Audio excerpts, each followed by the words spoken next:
Shalom, saya ucapkan selamat sore, selamat beribadah di dalam cinta kasih-Nya Tuhan kita Yesus Kristus. Kalau kita ada saat ini merupakan suatu kemurahan Tuhan, dan biarlah kita menyerahkan kehidupan kita untuk kita boleh datang di dalam hadirat-Nya. Bersama kita angkat pujian, saat indah ku berhadapan denganmu. Saya undang kita bangkit berdiri, kita akan masuk dalam doa.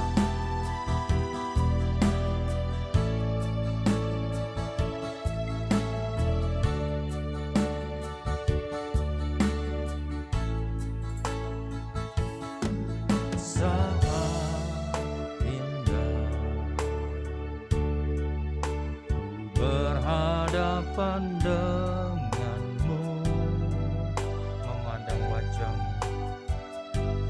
memandang wajahmu, Yesus kekasih jiwaku.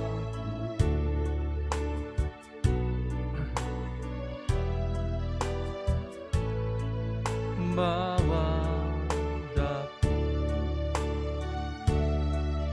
erat dalam pelukanmu,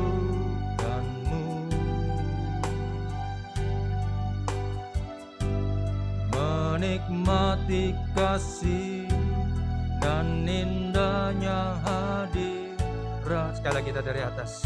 Saat indah ku berhadapan denganmu. Saat indah ku berhadapan denganmu, mendengar suaramu, Yesus kekasih jiwaku. Bawa daku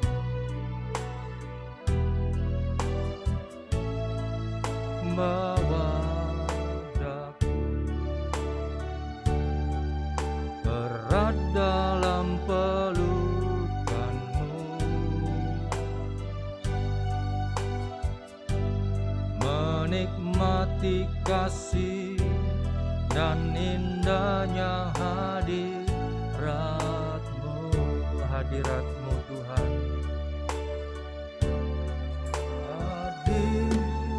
Hadiratmu Tuhan, ku rasakan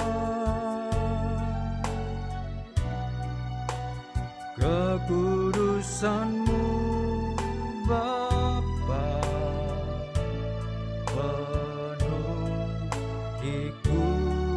ku rindu selalu, ku rindu selalu diam dalam bait-Mu, menikmati kasih anugerah-Mu. Saat indah ku berhadapan denganmu. Saat indah ku berhadapan denganmu, memandang wajahmu, Yesus kekasih jiwaku. Bawa daku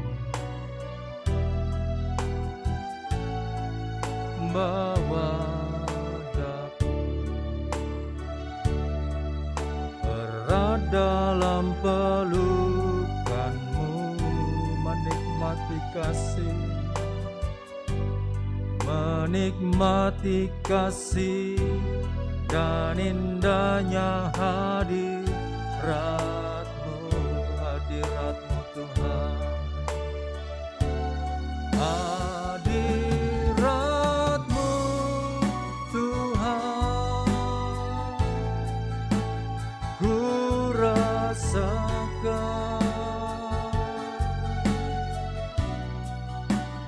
kekudusan-Mu Bapa, penuh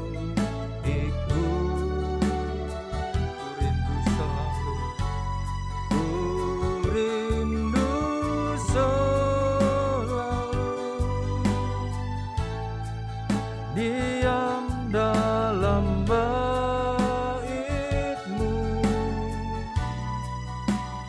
menikmati kasih anugerah-Mu. Rasakan hadirat Tuhan, hadirat-Mu Tuhan, hadirat-Mu Tuhan. Ku rasakan kekudusan-Mu Bapa, penuhiku.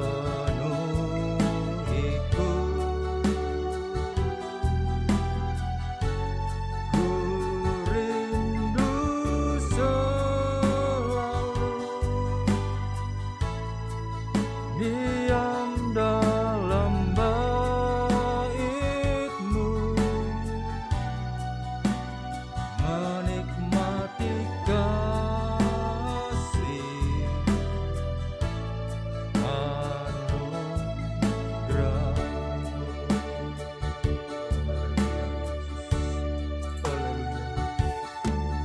Haleluya. Bapa dalam kerajaan surga, inilah kerinduan kami Tuhan. Kami rindu selalu berada di dalam hadirat-Mu, menikmati kasih-Mu, menikmati keindahan-Mu, menikmati bait-Mu, dan menikmati segala kebaikan yang ada dalam kehidupan, oh Tuhan, yang sudah Kau curahkan dalam kehidupan kami, terutama menikmati firman-Mu, bahkan menikmati tubuh dan darah-Mu. Terima kasih Tuhan. Ini kehidupan kami.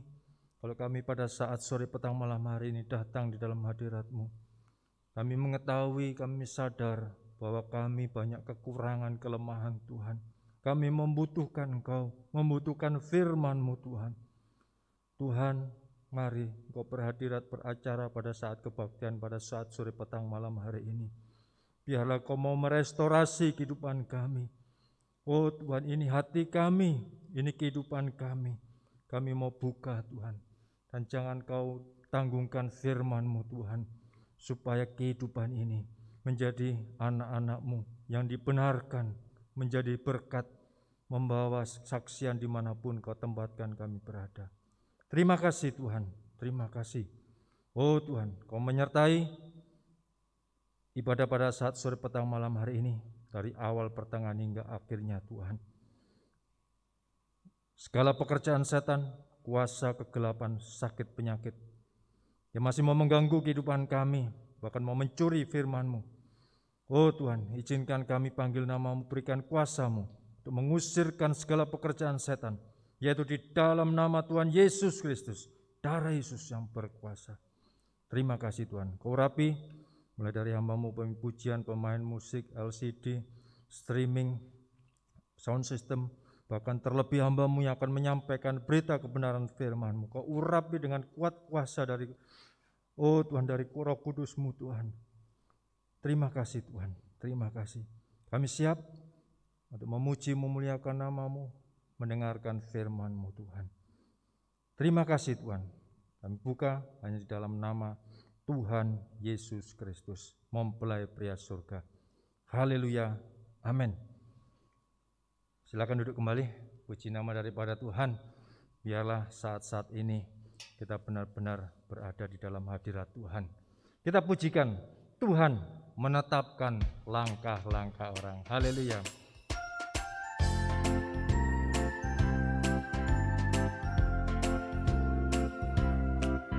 Tuhan menetapkan langkah-langkah orang yang hidupnya berkenan kepadanya.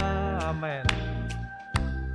Apabila ia jatuh, tak sampai tergeletak, sebab Tuhan, sekali lagi dari atas, Tuhan menetapkan langkah-langkah orang.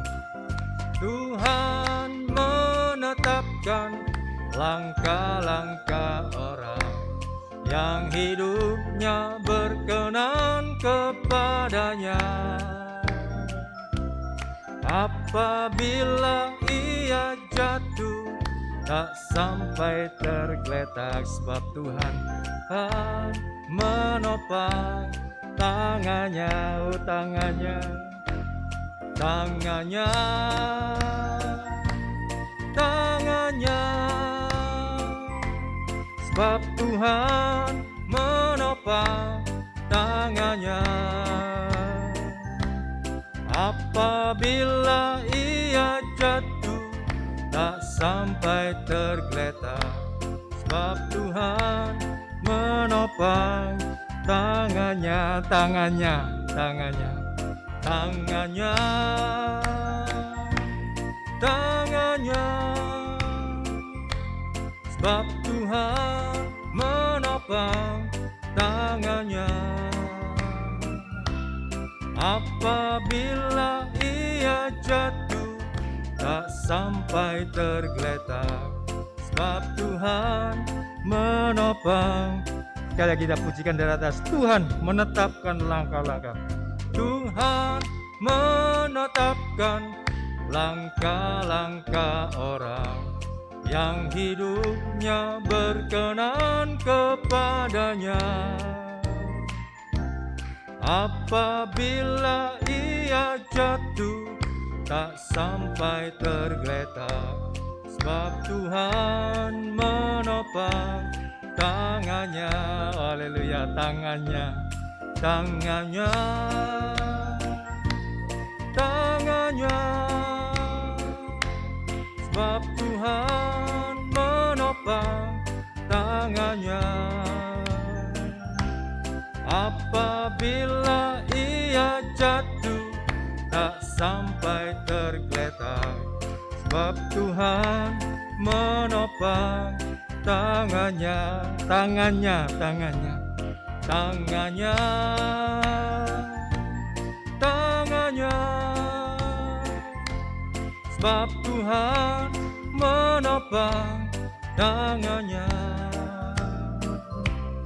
Apabila ia jatuh, tak sampai tergeletak, sebab Tuhan menopang tangannya. Sebab Tuhan menopang tangannya, sebab Tuhan menopang. Sekali lagi katakan, sebab Tuhan menopang tangannya, sebab Tuhan menopang tangannya. Haleluya, puji Tuhan. Ada perlindungan di dalam kehidupan, di dalam Tuhan. Bukan hanya tangannya menopang, tapi justru tangannya menggendong kita sampai akhir hayat kita. Puji Tuhan. Kita bangkit berdiri, kita bersukacita. Sampai masa tuamu, aku Yesus tetap Dia.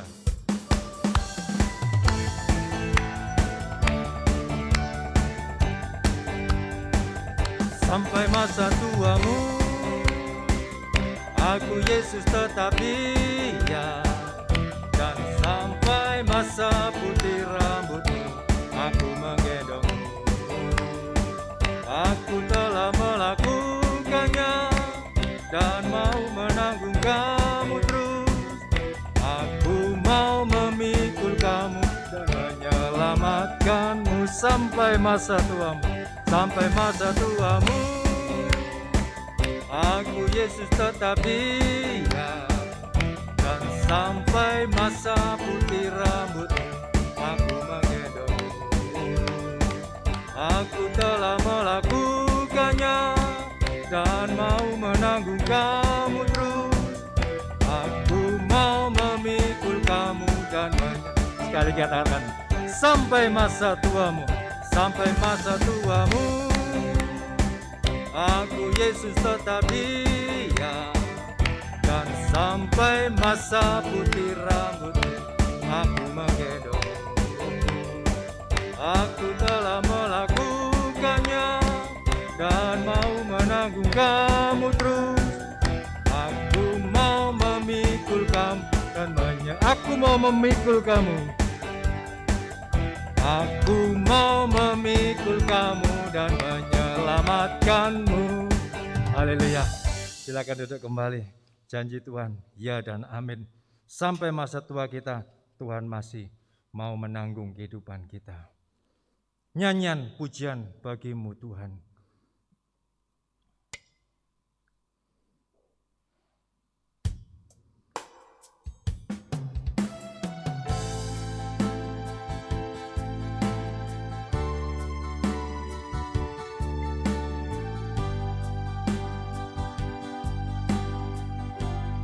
Nyanyian pujian bagi-Mu Tuhan, pujian bagi-Mu Tuhan, nama-Mu besar dan layak dipuji. Ku muliakan nama-Mu Tuhan, mulia nama-Mu Tuhan, nama-Mu besar, nama-Mu besar dan layak dipuji. I sing praises to your name. I sing praises to your name. Oh Lord, praises to your name. Oh Lord, for your name is great and greatly to be praised. I give glory to your name. Oh Lord, glory to your name. Oh Lord, for your name is great and greatly to be praised. Nyanyian pujian bagi-Mu, nyanyian pujian bagi-Mu Tuhan, pujian bagi-Mu Tuhan, nama-Mu besar, nama-Mu besar dan layak dipuji.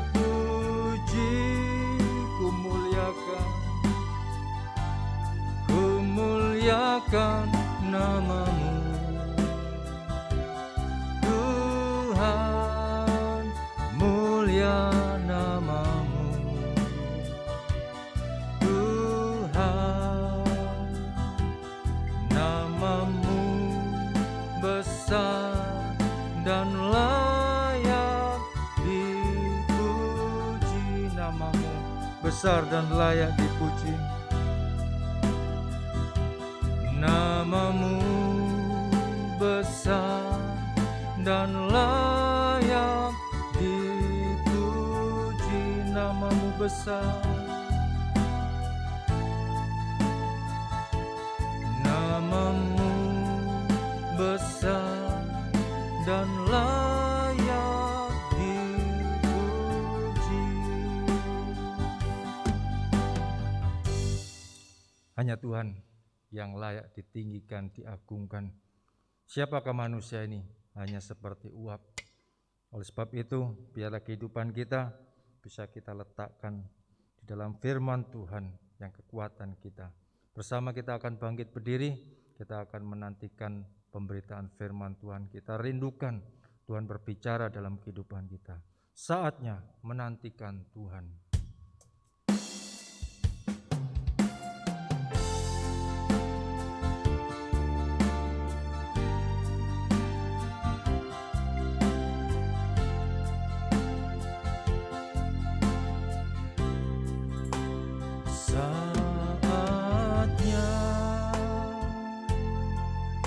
Menantikan Tuhan, saatnya mendengar firman-Nya, saatnya mendengar firman-Nya.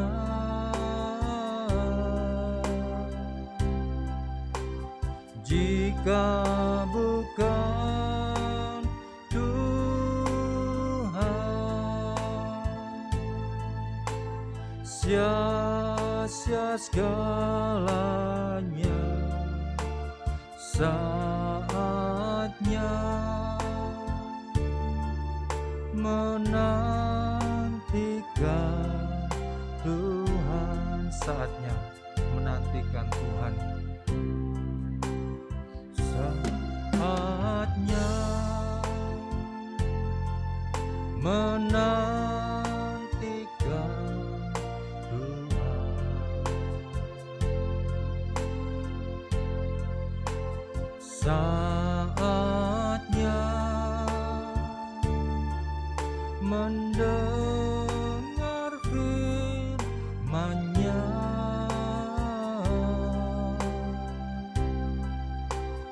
Jika bukan Tuhan, sia-sia segalanya. Saatnya menantikan Tuhan dengan penuh kerinduan. Saatnya menantikan Tuhan, saatnya menantikan Tuhan,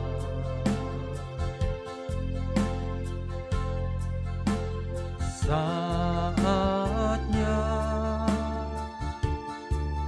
mendengar firman-Nya.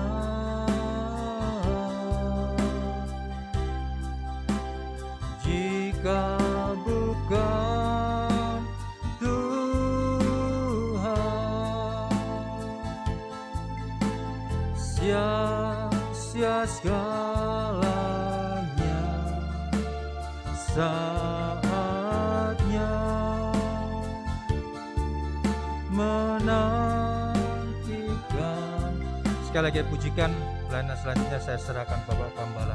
Saatnya menantikan Tuhan, saatnya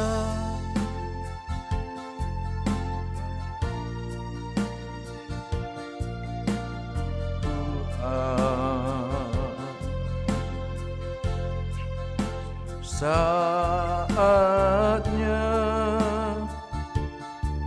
mendengar firman-Nya.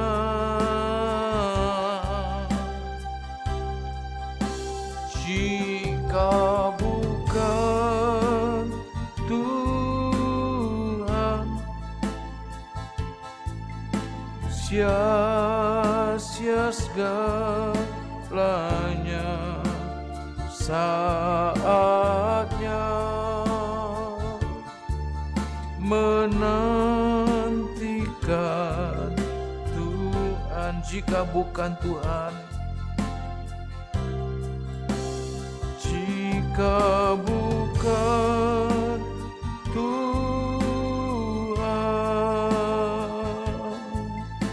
sia-sia segalanya. Saatnya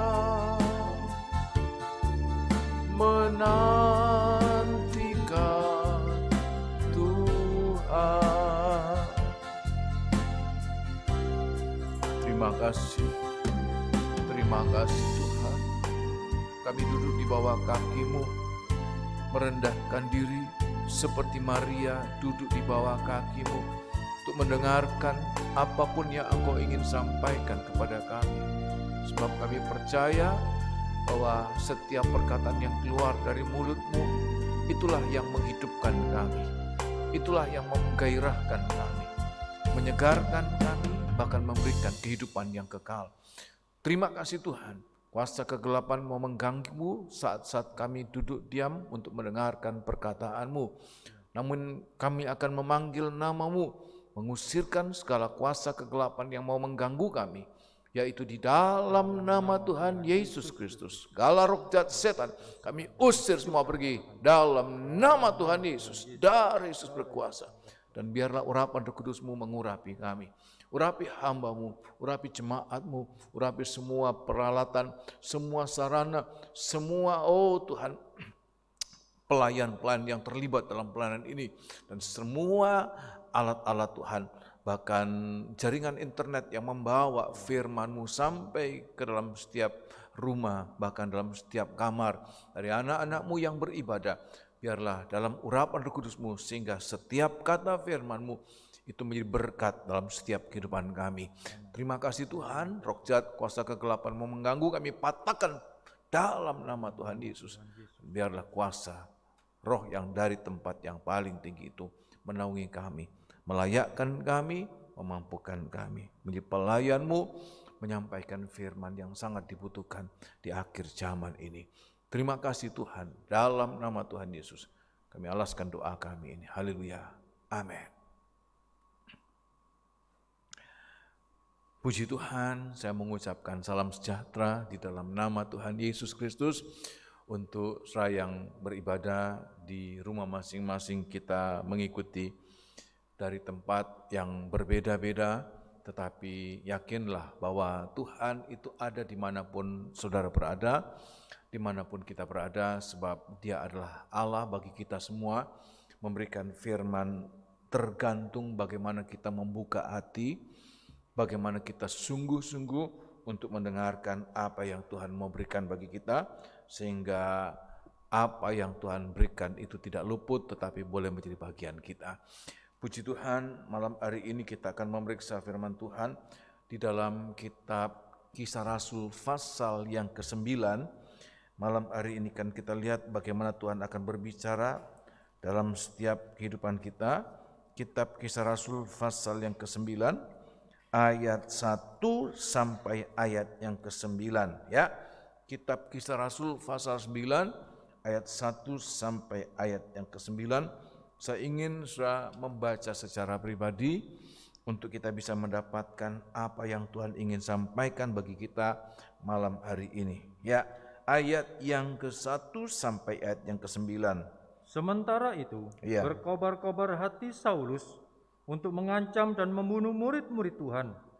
Ia menghadap imam besar dan meminta surat kuasa daripadanya untuk dibawa kepada majelis-majelis Yahudi di Damsyik, supaya jika ia menemukan laki-laki atau perempuan yang mengikuti jalan Tuhan, ia menangkap mereka dan membawa mereka ke Yerusalem. Dalam perjalanannya ke Damsyik, ketika ia sudah dekat kota itu, tiba-tiba cahaya memancar dari langit mengelilingi dia. Ia rebah ke tanah dan kedengarkanlah olehnya suatu suara yang berkata kepadanya, "Saulus, Saulus, mengapakah engkau menganiaya aku?" Jawab Saulus, "Siapakah engkau Tuhan?" Katanya, "Akulah Yesus yang kau aniaya itu. Tetapi bangunlah dan pergilah ke dalam kota. Di sana akan dikatakan kepadamu apa yang harus kau perbuat." Maka termangu-mangulah teman-temannya seperjalanan, karena mereka memang mendengar suara itu, tetapi tidak melihat seorang juga pun. Saulus bangun dan berdiri, lalu membuka matanya, tetapi ia tidak dapat melihat apa-apa. Mereka harus menuntun dia masuk ke Damsyik. 3 hari lamanya ia tidak dapat melihat, dan 3 hari lamanya ia tidak makan dan minum. Puji Tuhan. Apa yang kita baca adalah bagaimana Saulus berjumpa secara pribadi dan merubah bukan hanya arah perjalanan hidupnya, arah perjalanannya, motivasinya, tetapi merubah arah perjalanan hidupnya. Dari seorang yang berkobar-kobar untuk membinasakan setiap pengikut jalan Tuhan, tapi justru menjadi orang-orang yang memberitakan firman Tuhan, memberitakan nama Tuhan sampai ke pelosok, sampai ke ujung dunia. Sebab pada akhirnya Saulus yang menjadi Paulus adalah rasul yang dipanggil untuk orang-orang bukan Yahudi.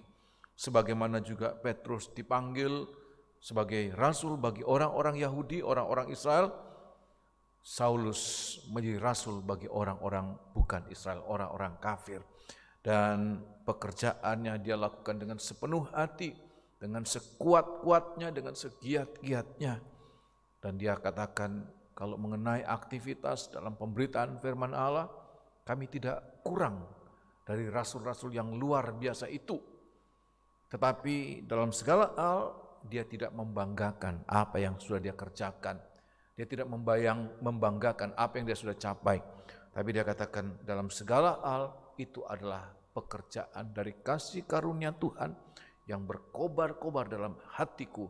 Itu yang menggerakkan setiap apa yang dia mau kerjakan. Tidak ada 1 menit, 1 detik dari umur hidupnya yang hilang percuma tanpa memberitakan firman Allah. Nah, semoga malam hari ini kita juga boleh belajar dari apa yang dialami oleh Saulus yang kemudian menjadi Paulus, ya. Nah, saudara, malam hari ini saya akan membagi dalam 2 bagian besar dari apa yang saya akan sampaikan tentang pribadi Saulus, yaitu bagaimana dia sebelum berjumpa dengan Tuhan dan saat perjumpaan yang mengubahkan jalan hidupnya ini, ya. Nah, kita akan baca di dalam kitab, kita lihat apa yang dia bisa kerjakan, yaitu nomor 1,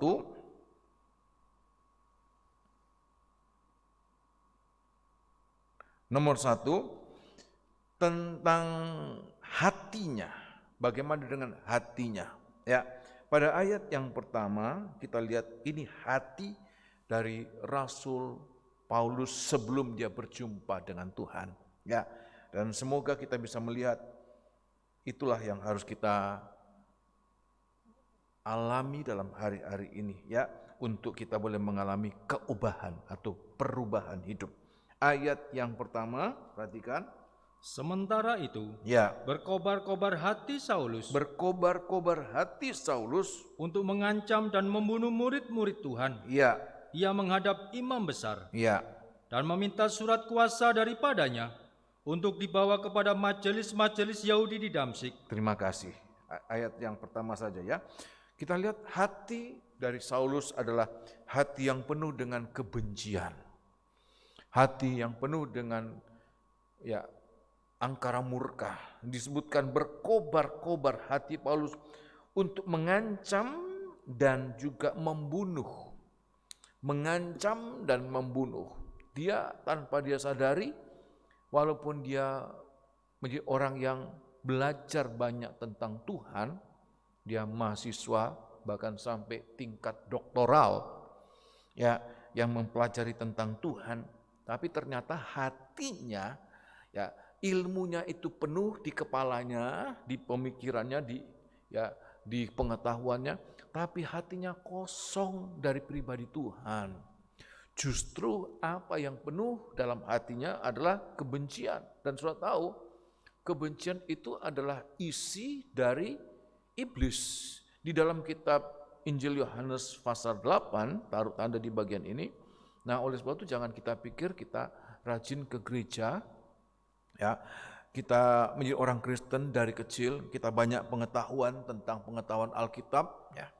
Tetapi kalau itu tidak sampai di dalam hati, jangan-jangan justru hati itu tempat iblis menaruhkan benih-benih, ya, dari iblis itu. Benih-benih atau DNA dari iblis itu. Pada ayat yang ke-44, berkobar-kobar dengan amarah, berkobar-kobar dengan kebencian, ya. Ayat yang ke-44, Iblislah, ya, yang menjadi bapamu. Iblislah yang menjadi bapamu. Kenapa? Dia memberikan benih iblis, DNA iblis. Apa itu? Dan kamu ingin melakukan keinginan-keinginan bapamu. Ya, sehingga perbuatannya didorong dari apa yang ada di dalam hati.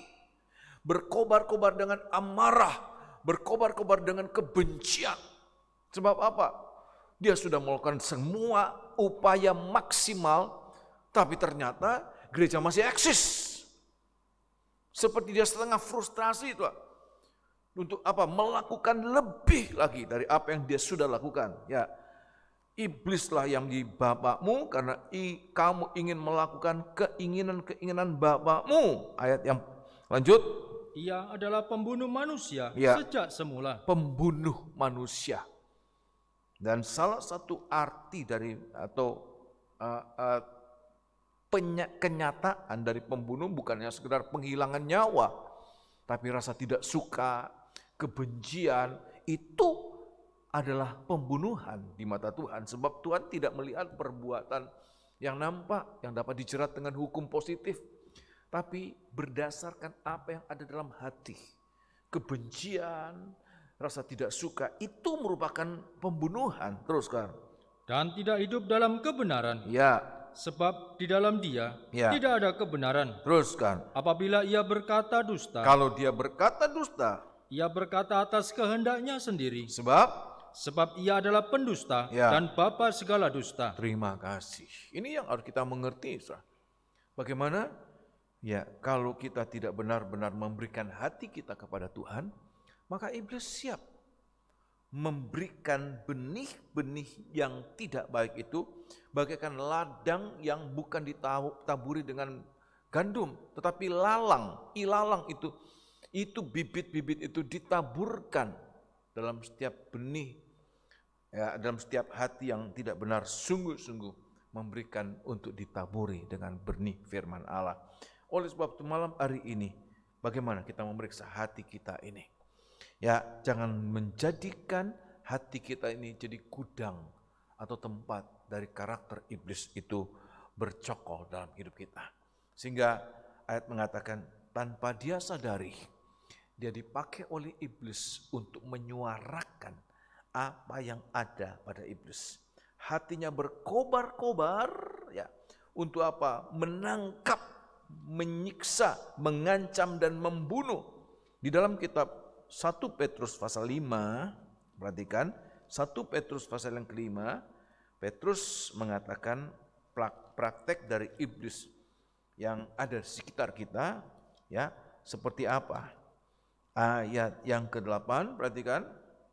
Sadarlah dan berjaga-jagalah. Nah, seringkali kita tidak sadar. Ya. Kita pikir iblis itu dalam penampilan fisik yang mengerikan. Tetapi tanpa kita sadari, dia ada juga dalam bentuk karakter-karakter. Yang itu nanti akan dilampiaskan dalam bentuk perbuatan.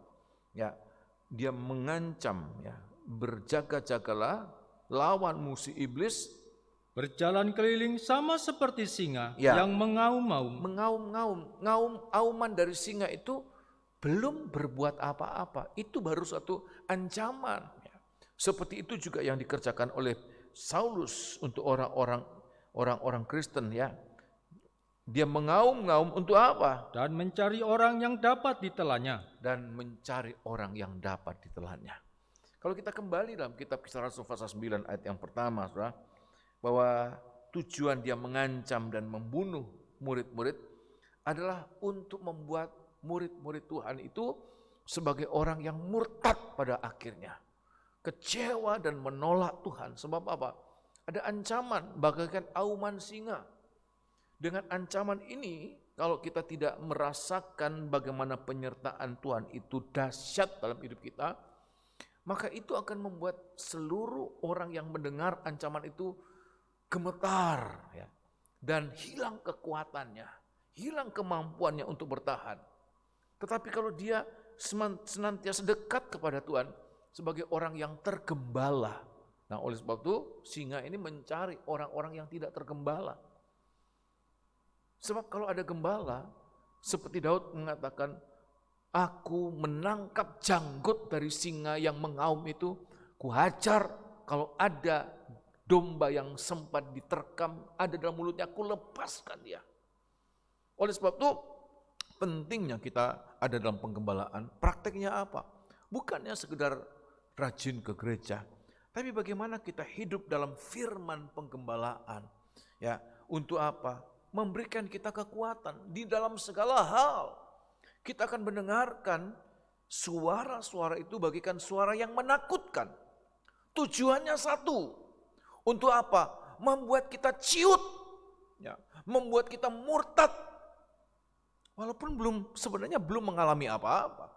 Suara dari singa itu belum membuat korban dari singa itu merasa tercabik atau apapun juga.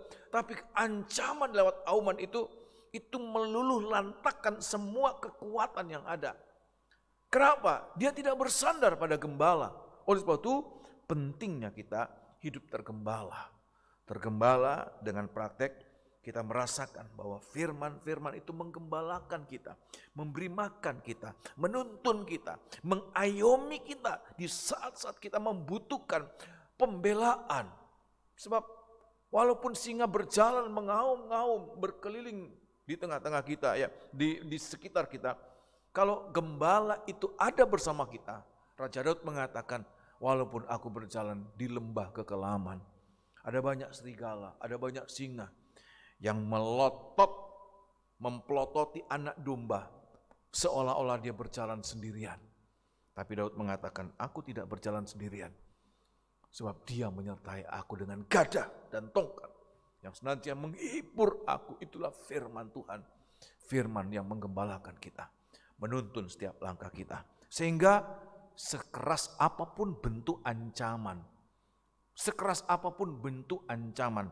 bahkan pembunuhan sekalipun, itu tidak akan membuat kita murtad. Di dalam kitab Injil Yohanes pasal yang ke-16, Injil Yohanes pasal yang ke-16, kita lihat bagaimana Tuhan menyertai setiap orang-orang yang senantiasa bersama dengan Dia, ya. Injil Yohanes pasal 16, ya, ayat yang ke-1 demikian. Semuanya ini Ya. kukatakan kepadamu, Ya. supaya kamu jangan kecewa dan menolak aku. Nah, Kamu akan dikucilkan. Ya, teruskan. Bahkan akan datang saatnya, Ya, bahwa setiap orang yang membunuh kamu akan menyangka bahwa ia berbuat bakti bagi Allah. Ya. Mereka akan berbuat demikian, Ya. karena mereka tidak mengenal baik Bapa Ya. maupun aku. Nah. Tetapi semuanya ini kukatakan kepadamu, Ya. supaya apabila datang saatnya kamu ingat, Ya. bahwa aku telah mengatakannya kepadamu. Ya, terima kasih. Sehingga kita tidak kecewa. Tuhan sudah mengatakan dan Tuhan menyertai. Aku tidak meninggalkan kamu sendirian. Aku menyertai kamu sampai kesudahan alam. Sehingga pada saat kita merasakan ancaman itu begitu nyata, kita tidak ada rasa gentar. Tidak ada sedikit pun pemikiran akan mundur. Tidak ada satu pun orang-orang Kristen pada saat itu yang murtad. Tidak lagi. Sebab apa? Mereka hidup dalam penggembalaan. Firman penggembalaan itu menyertai mereka. Secara fisik mereka ditinggalkan oleh Tuhan Yesus. Tapi Tuhan katakan, aku tidak meninggalkan engkau yatim piatu. Aku menyertai. Roh Kudus menyertai mereka. Firman penggembalaan menyertai mereka. Sehingga mereka ada kekuatan. Hati mereka kuat. Ya, sebaliknya Paulus atau yang Saulus pada saat itu hatinya kosong, justru penuh dengan kebencian. Nah, kita lihat ya, hatinya penuh dengan kebencian. Ya, sedangkan yang kedua bukan hanya hatinya, ya, tapi kita lihat yang kedua adalah tindakannya. Nah, kita lihat ya, apa tindakannya? Kembali dalam kitab Kisah Rasul pasal 9, Kisah Rasul pasal 9 ayat yang kedua, ya, ayat yang kedua. Dan meminta surat kuasa daripadanya. Meminta surat kuasa daripadanya kepada imam besar itu untuk apa? Untuk dibawa kepada majelis-majelis Yahudi di Damsyik. Ya. Supaya jika ia menemukan laki-laki atau perempuan yang mengikuti jalan Tuhan, terus ia menangkap mereka dan membawa mereka ke Yerusalem. Terima kasih. Kita lihat, saudara, dia meminta surat kuasa. Surat kuasa itu apa? Legalitas untuk melakukan apa yang ada dalam hatinya. Sehingga walaupun dia menyiksa, walaupun dia membunuh sekalipun, seolah-olah perbuatannya itu adalah perbuatan yang benar. Apa ini, saudara? Suatu bentuk kepalsuan. Membunuh, melakukan hal-hal yang merugikan orang lain. Itu seperti diperkuat dengan hukum positif yang ada di dunia pada saat itu. ada legalitas. Surat kuasa itu kuasa yang sangat kuat. Diperbolehkan. Sebab apa?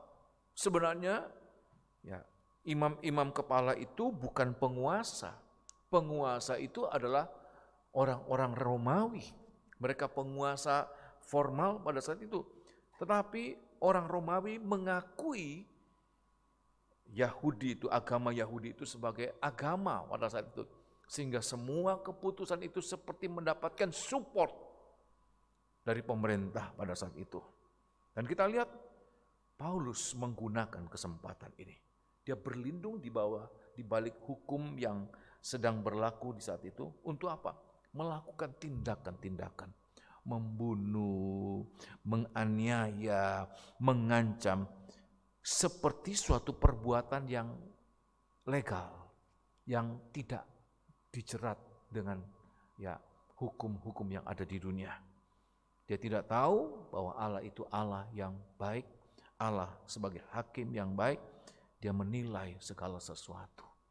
Satu hal yang saya lihat di sini, Saudara, ya, kenapa dia lakukan itu, Saudara? Kenapa dia lakukan? Sebab ketidakmengertiannya pada pengertian yang sebenarnya. Di dalam kitab Filipi, kita akan baca, Saudara, kitab Filipi, ketidakmengertian itu ya. Filipi,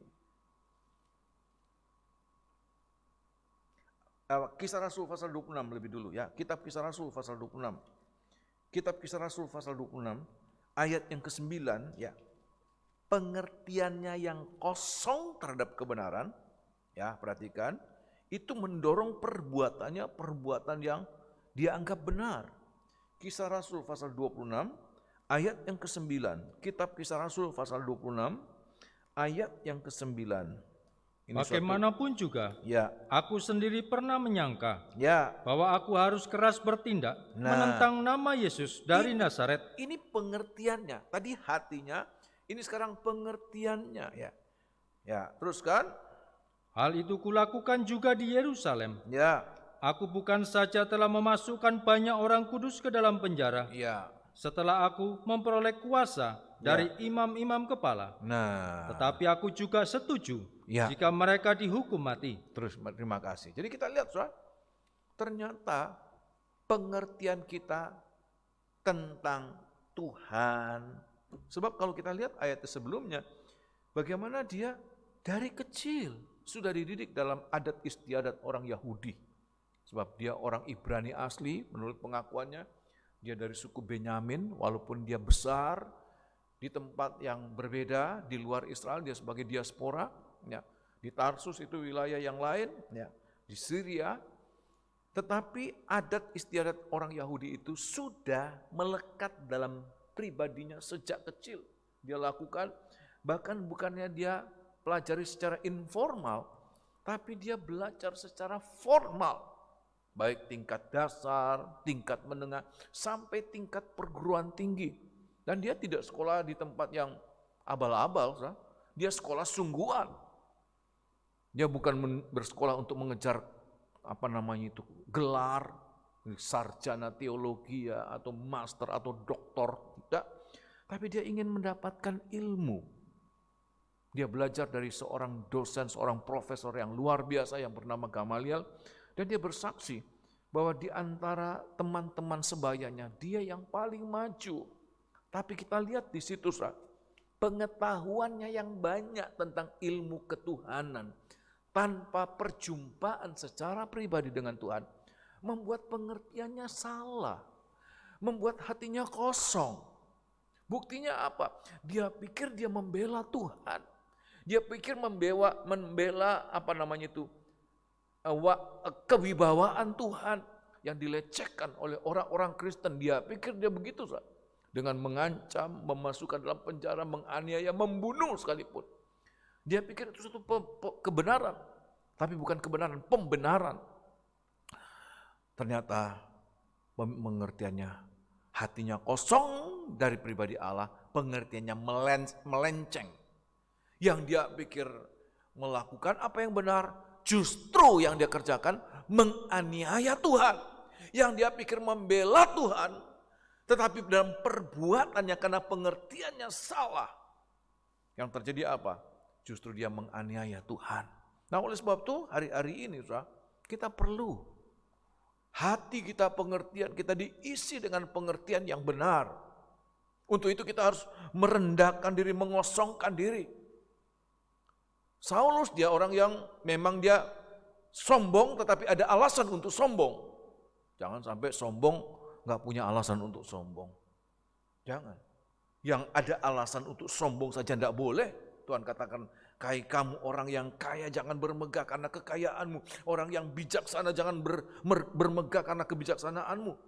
Apalagi yang kita tidak ada alasan untuk bermegah. Kemegahan itu sesuatu yang dibenci oleh Tuhan. Bermegah apalagi untuk hal-hal yang sifatnya jasmani. Ya. Dan itu yang dikerjakan oleh Saulus. Ya. Hatinya kosong, pengertiannya melenceng. Sehingga perbuatannya yang sama sekali berlawanan dengan apa yang sebenarnya. Dia menganggap dia membela Tuhan, tapi justru yang dilakukan menganiaya Tuhan. Tetapi kita lihat semuanya itu berubah pada saat apa? Saya akan perlihatkan tadi ya, kehidupan Saulus sebelumnya ya. Tetapi pada saat dia mengalami perjumpaan dengan Tuhan secara pribadi, maka ada suatu keubahan arah hidupnya. Ada suatu pertobatan yang sungguh-sungguh. Oleh sebab itu, saya harus mengatakan ibadah dan ibadah itu berbeda. Kenapa berbeda?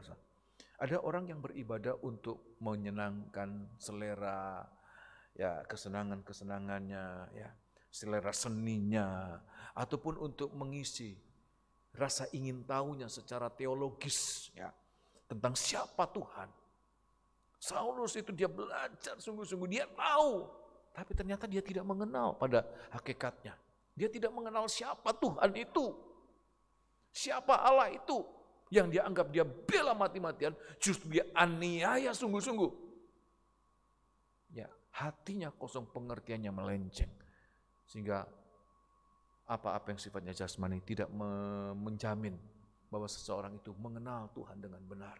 Apa yang menjamin pengenalan seseorang? Perjumpaan secara pribadi. Saya mengatakan perjumpaan secara pribadi. Ada orang yang pikirnya penuh dengan ilmu tentang Tuhan, tetapi dia tidak pernah mengalami perjumpaan secara pribadi. Dia tidak mengenal apa-apa. Kalau kelihatannya dia tahu, Tuhan katakan dia sepertinya tahu, berlagak tahu, tetapi sebenarnya tidak tahu apa-apa. Kalau dia pernah merasakan dia punya pengetahuan, Tuhan katakan sebenarnya dia belum mencapai apa yang disebut dengan pengetahuan. Gembar-gembor, bikin seminar, bikin workshop, bikin simposium, bikin apapun juga. Debat sana, debat sini.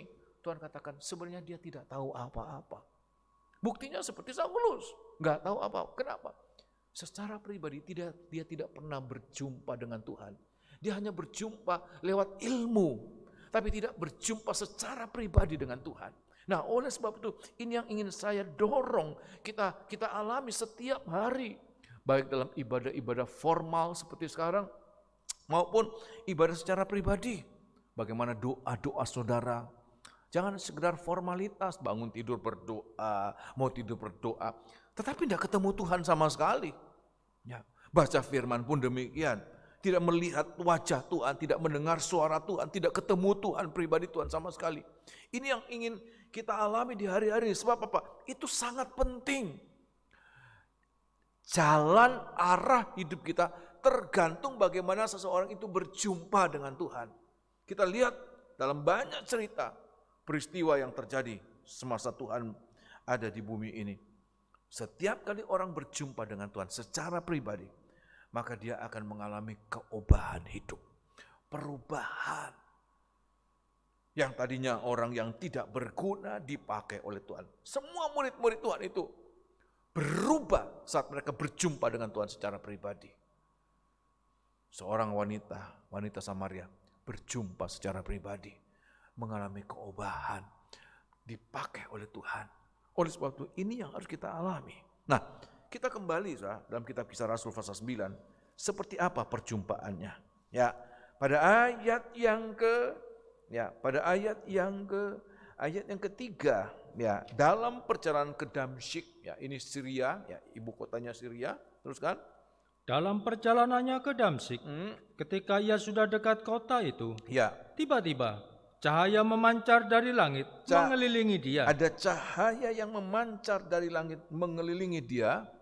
Ia rebah ke tanah, Ya, dan kedengarannya olehnya suatu suara yang berkata kepadanya, perhatikan. Saulus, Saulus, Saulus, Saulus, mengapakah engkau menganiaya aku? mengapa engkau menganiaya aku? Terima kasih. Kita lihat saudara, dua hal paling tidak yang dialami oleh Saulus, paling tidak ya 2 atau 3 hal. Yang pertama matanya, ya, matanya melihat. Apa yang dia lihat? Sinar. Sinar yang sangat terang dalam pengakuannya dalam kitab Kisah Rasul pasal 26 ayat 13 bahwa cahaya itu lebih terang dari cahaya matahari. Kitab Kisah Rasul pasal 26, ya. Kisah Rasul pasal 26 ayat yang ke-13, ya.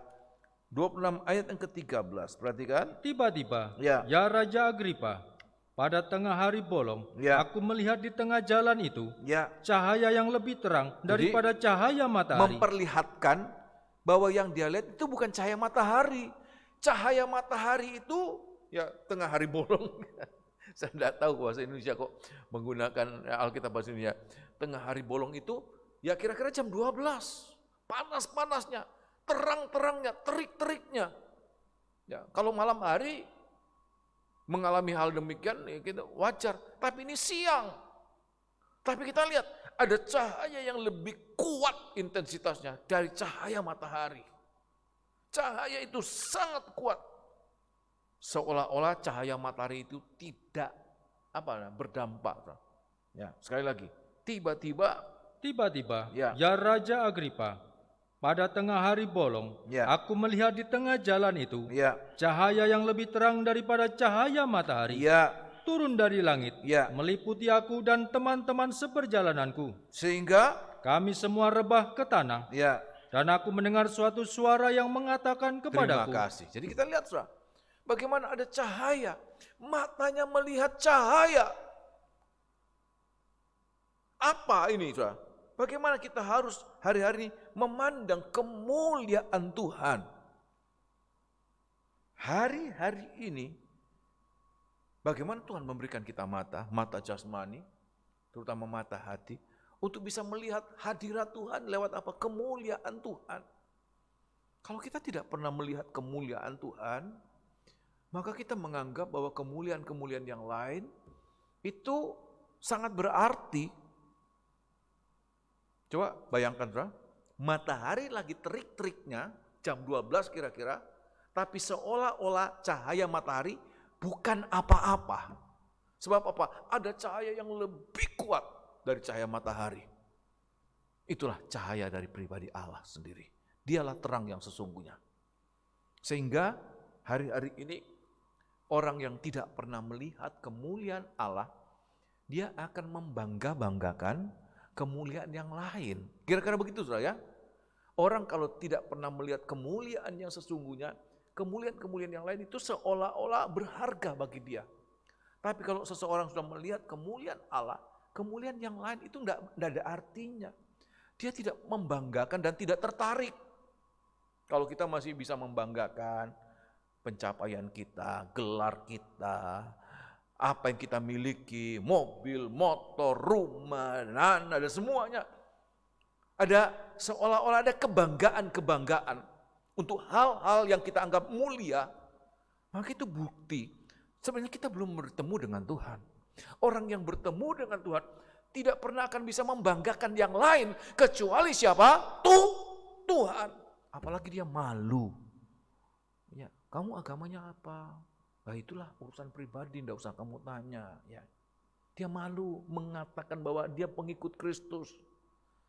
Kalau dia sudah berjumpa dengan Tuhan, kebanggaannya hanya Tuhannya. Kebanggaannya adalah pribadi Allah, tidak ada yang lain.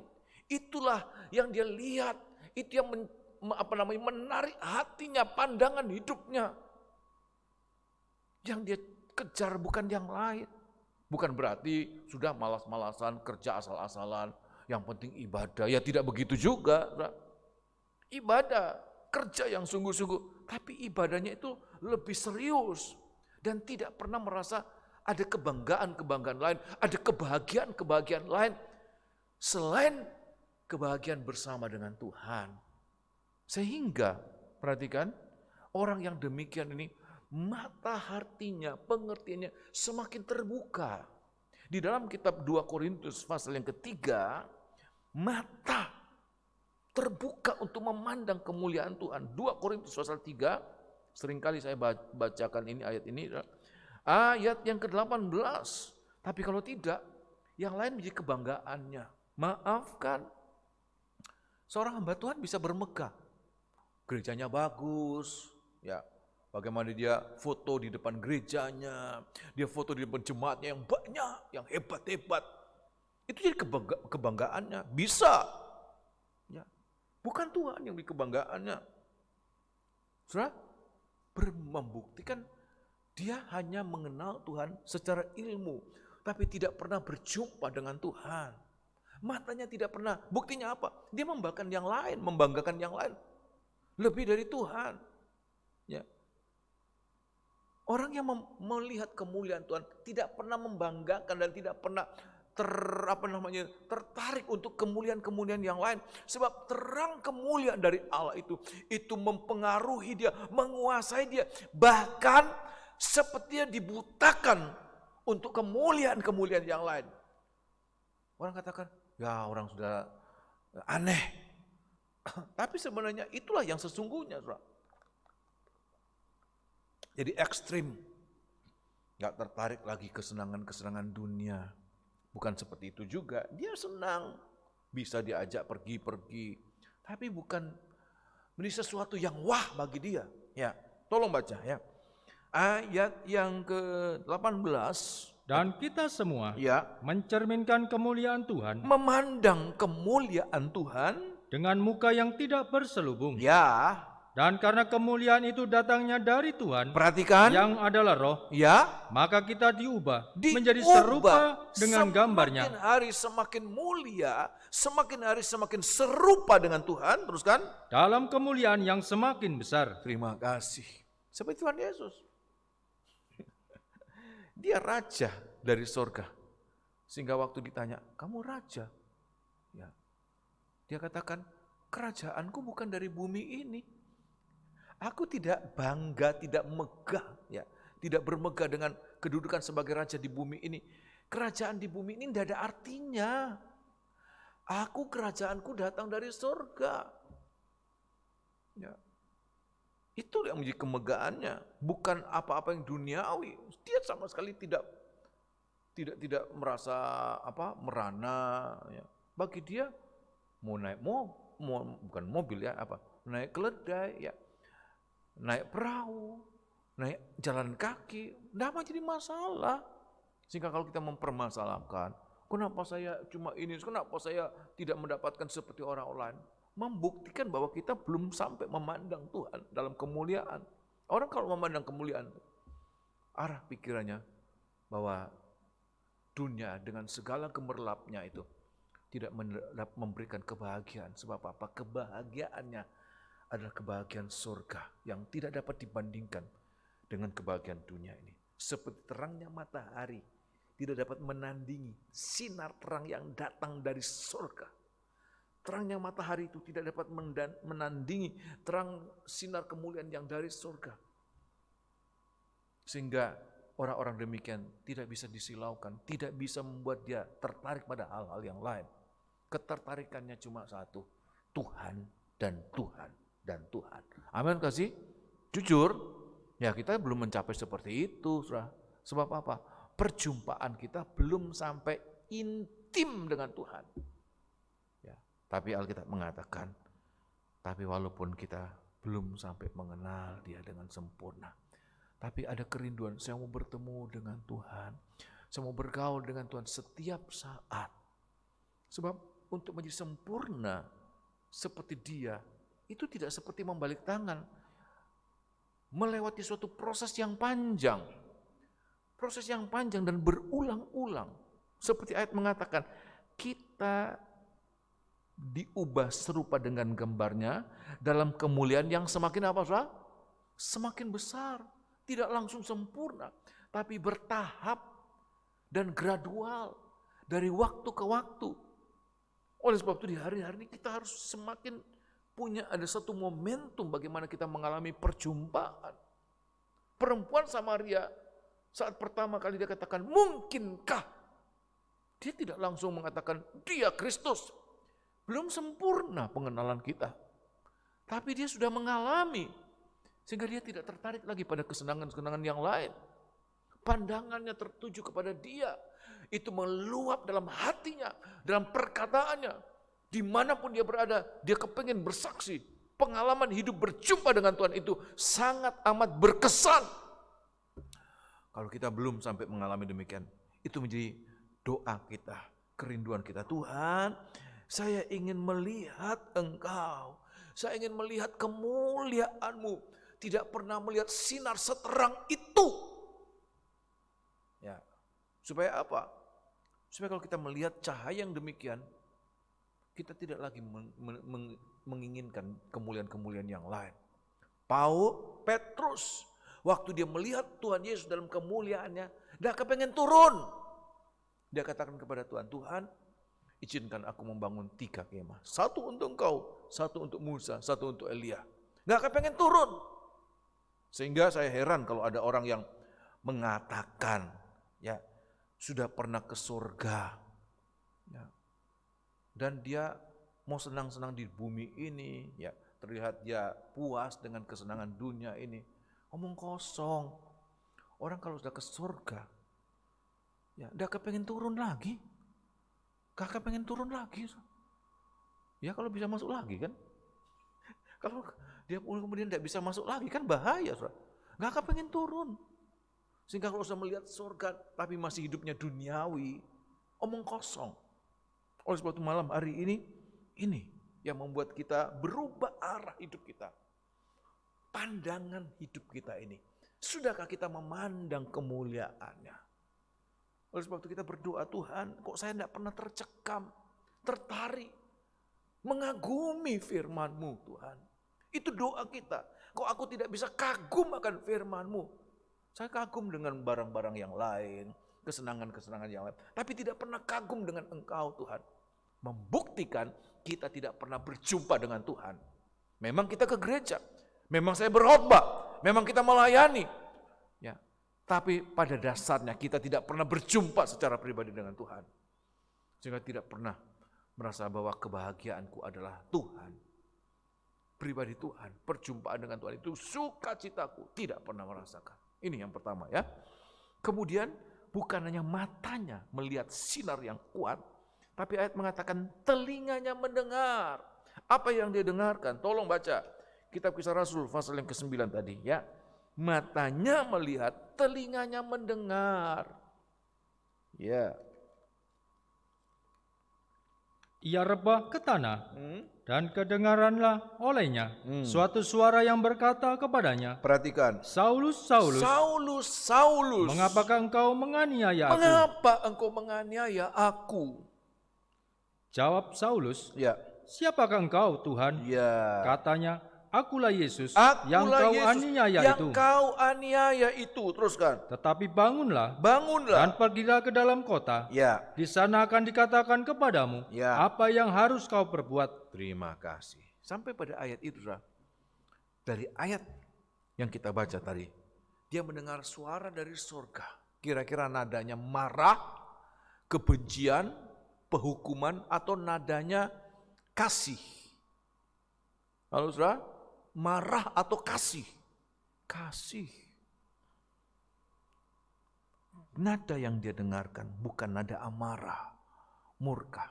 Oleh sebab itu, ini pelajaran buat kita. Ya, kita bisa menyentuh seseorang, bisa mengubahkan seseorang. Jangan membalas kejahatan dengan kejahatan. Tapi kita lihat, Saulus itu, waktu dia melihat pribadi Tuhan, mendengar suara Tuhan yang berbunyi, ya sampai ke gendang telinganya itu, sama sekali berbeda, ya dengan apa yang seharusnya dia alami. Kenapa? Tuhan tidak murka kepada dia. Justru Tuhan berkata, Saulus, Saulus, mengapa engkau menganiaya aku? Ada suatu pertanyaan, apa salahku seolah-olah? Apa salahku sehingga engkau menganiaya aku? Perkataan itu menyentak hatinya. Siapa engkau Tuhan? Akulah Yesus yang kau aniaya. Secara pribadi dia tidak pernah menganiaya. Saya tidak tahu ya di mana. Saya pikir juga Saul sudah ada pada zaman Tuhan Yesus, sudah ada. Sebab bukan masih kecil dia secara ya pada saat gereja itu berkembangnya itu hanya bilangan bulan mungkin dari kematian dan kebangkitan dan kenaikan Tuhan. Tidak terlalu jauh. Ya, dan dia bukan orang yang baru di Yerusalem. Dia orang yang belajar. Ya, dari mahasiswa pertama maba sampai tingkat doktoral, bukan waktu yang sebentar. Tetapi sangat mungkin dia bukan orang yang ambil bagian dalam menganiaya secara fisik kepada Tuhan Yesus. Sangat mungkin.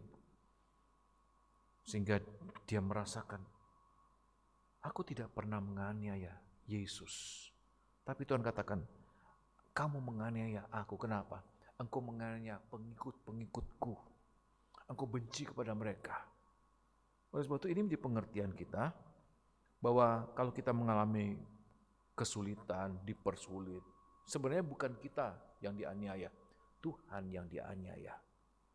Dan Tuhan sampai hari ini belum melakukan pembalasan atau penghukuman. Sampai hari ini suara Tuhan kepada Saulus masih terjadi. Sehingga jangan kita mendorong-dorong Tuhan, bakar mereka. Jujur, hati saya pun seperti itu. Oh Tuhan, nyatakan kekuatan-Mu, nyatakan kuasa-Mu. Habis mereka, biar mereka mati semua. Padahal sampai hari ini Tuhan belum bersuara seperti itu. Suara yang didengarkan oleh Saulus sampai hari ini masih suaranya sama. Suara apa? Suara firman Tuhan dalam bentuk apa? Kasih. Sebab dia katakan apa? Dalam kitab Injil Yohanes, aku datang pertama kali ini, bukan datang kedua kali, bukan untuk menghakimi, menghukumkan. Injil Yohanes pasal 12 ayat 47, tapi untuk menyelamatkan. Firman yang harus kita dengar hari-hari ini adalah firman yang menyelamatkan. Dan seharusnya hidup kita pun selaras dengan itu. Pada saat engkau mengalami dianiaya, kita tidak pernah akan mengubah seseorang. Pada saat kita membalas kejahatan dengan kejahatan, tidak pernah mengubah. Saulus tersentuh hatinya. Dia menjadi sadar, kenapa Tuhan bukannya marah, bukannya menghukum, tapi malah menyatakan kasih-Nya. Lemah lembut sekali suaranya. Tolong baca. Yohanes pasal 12 ayat yang ke-47, perhatikan.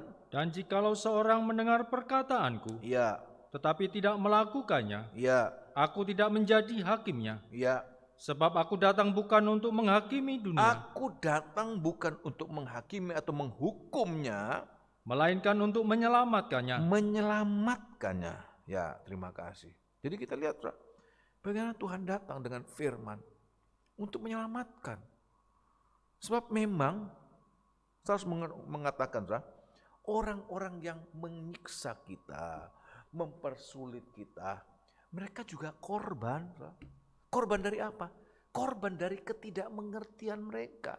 Korban dari ketidaktahuan mereka. Seperti juga Saulus, dia berniat untuk menjaga kewibawaan, marwahnya Tuhan, wibawanya Tuhan.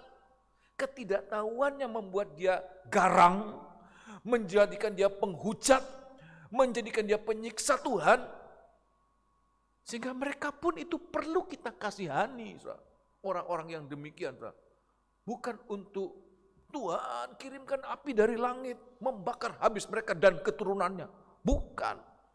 Tidak pernah akan mengubah, sebab sudah terbukti.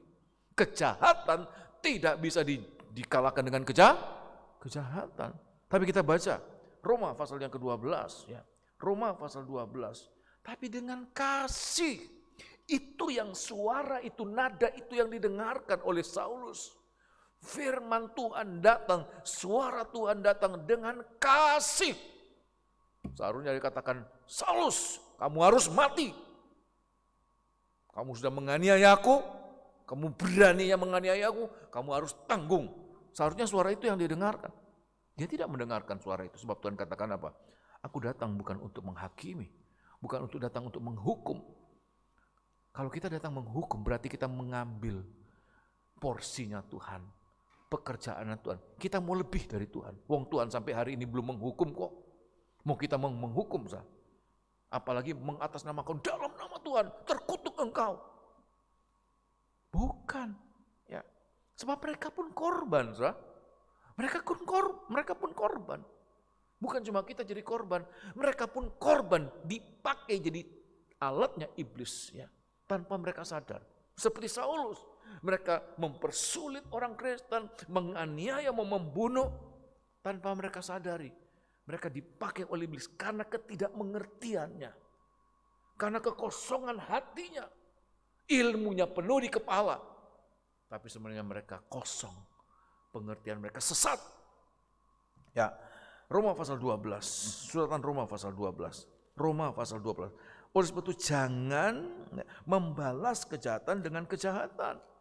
Roma pasal 12 ayat yang ke-17 ya, Roma 12 ayat yang ke-17.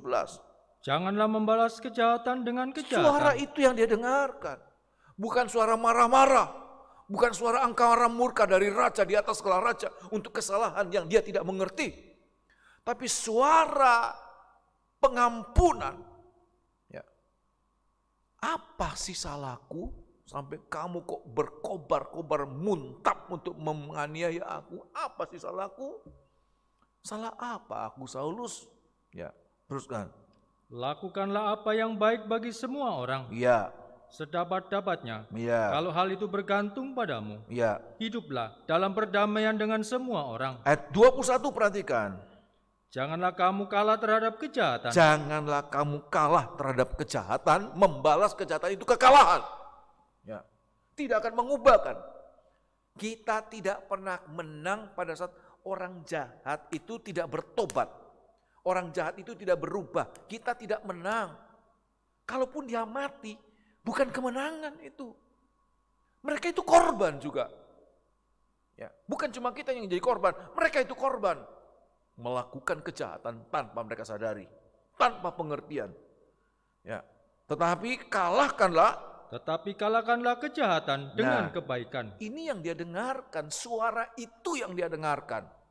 Dan semoga itu yang menginspirasi kita, menginspirasi kita pada saat kita mengalami hal-hal yang dialami oleh gereja mula-mula. Jangan ada pikiran Tuhan, balaskan mereka Tuhan. Sampai keturunan ke-4, ke-7, ke berapa. Jangan biarkan mereka masuk surga Tuhan. Sebab sangat mungkin ada di antara mereka akan menjadi Saulus di akhir zaman ini. Paulus yang bertobat, Saulus yang bertobat. Sangat mungkin. Asal apa? Tuhan katakan, perjuangan kita tidak mengalahkan kejahatan dengan kejahatan. Tapi mengalahkan kejahatan dengan kebaikan. Kebencian tidak bisa dikalahkan dengan kebencian. Kebencian hanya dikalahkan dengan kasih. Kebencian yang ada pada Saulus dijawab dengan kasih yang ada pada Tuhan Yesus. Ya, sehingga apa? Dia bukannya marah, kenapa aku sampai begini? Tidak, tapi dia sadar. Kenapa ya aku jahat, tapi aku tidak dihukum? Kenapa aku jahat, tapi balasannya itu baik sekali? Itu yang menemplak dia. Nah, oleh sebab itu ini yang merupakan ya resep dari kita semua. Menghadapi apapun juga. Kita menghadapi hal-hal yang tidak baik. Tuhan katakan, engkau yang berjumpa dengan Tuhan pasti akan meniru apapun yang Tuhan lakukan. Ya, beberapa ayat kita baca. 1 Tesalonika pasal yang ke-5 ayat yang ke-15. 1 Tesalonika pasal yang ke-5 ayat 15. 1 Tesalonika 5 ayat 15. Suara itu yang dia dengar, bukan suara marah-marah. 1 Tesalonika pasal yang ke-5. Perhatikanlah supaya jangan ada orang yang membalas jahat dengan jahat. Nah, Tetapi usahakanlah senantiasa yang baik Ya, terhadap kamu masing-masing dan Ya. terhadap semua orang. semua orang, bahkan yang menganiaya kamu. Tuhan sendiri mengatakan berdoalah bagi mereka. Berdoalah bagi mereka. Bukan untuk menganiaya mereka, membalas mereka, tapi berdoalah bagi mereka. Itu yang dikerjakan oleh Tuhan Yesus. Orang yang berjumpa dengan Tuhan bagaikan anak domba yang disembelih pasti akan melihat menginspirasi perbuatannya. Ayat yang lain, 1 Petrus pasal 3, ayat yang ke-9. 1 Petrus pasal 3. 1 Petrus pasal 3 ayat yang ke-9.